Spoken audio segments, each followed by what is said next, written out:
Bonjour, je m'appelle Guillaume Thomas, je suis le fondateur d'Aladom.fr, une plateforme de mise en relation dans les services à la personne. On a 23 personnes aujourd'hui, dont 6 personnes aujourd'hui qui sont effectivement rémunérées au SMIC.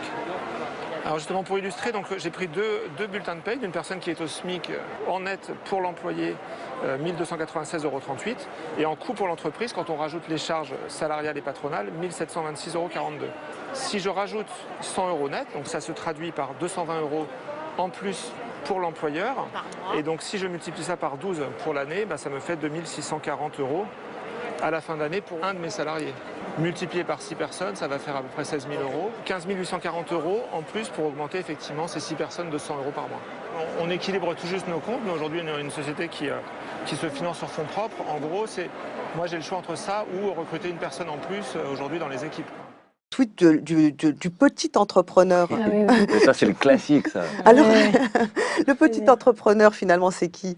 C'est un classique, mais ça, on le connaît. C'est à chaque fois, vous savez, c'est la personnalité neutre, désintéressée, à qui, quand Emmanuel Le Chypre est plus capable de défendre son point de vue, il dit attendez, on va pas demander à moi, on va demander à quelqu'un de neutre et d'extérieur. Bon, en fait, on a cherché, les copains qui regardaient ça, on cherchait sur Twitter, se sont rendu compte qu'ils étaient candidats d'une alliance droite.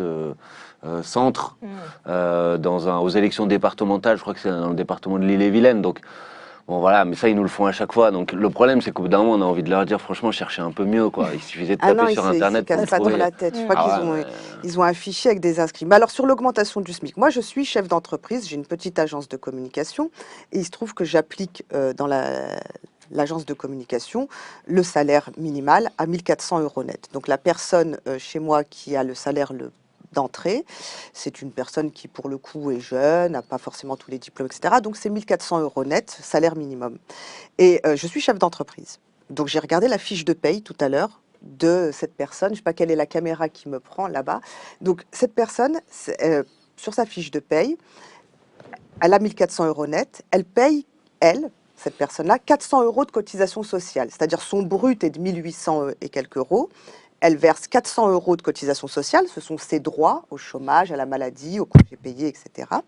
Et il lui reste 1 400 € net. Moi, l'employeur, et je l'ai découvert là en regardant la fiche de paie, j'avais jamais fait attention. Moi, l'employeur, je paye 290 € de ce que les patrons appellent les charges sociales. 290 €, donc moins que le salarié qui lui paye 400.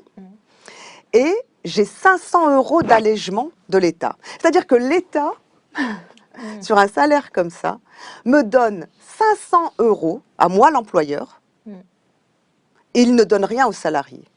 C'est quand même un monde incroyable. C'est-à-dire c'est une donnée qui est essentielle. C'est-à-dire que la droite, et pas que la droite, Hollande l'a fait aussi, ont passé leur temps à faire ce qu'on appelle des allègements de charges. Mais pas sur la partie salariale. C'est-à-dire c'est le patron qui qui récupère de l'argent à la fin là-dessus sur les salaires. Donc pour vous dire pourquoi je dis ça, parce que je dis que finalement 1 400 € net, c'est pas une fortune pour le salarié, mais c'est pas non plus quelque chose qui, comme ils le disent, va plomber l'économie de l'entreprise. C'est pas vrai.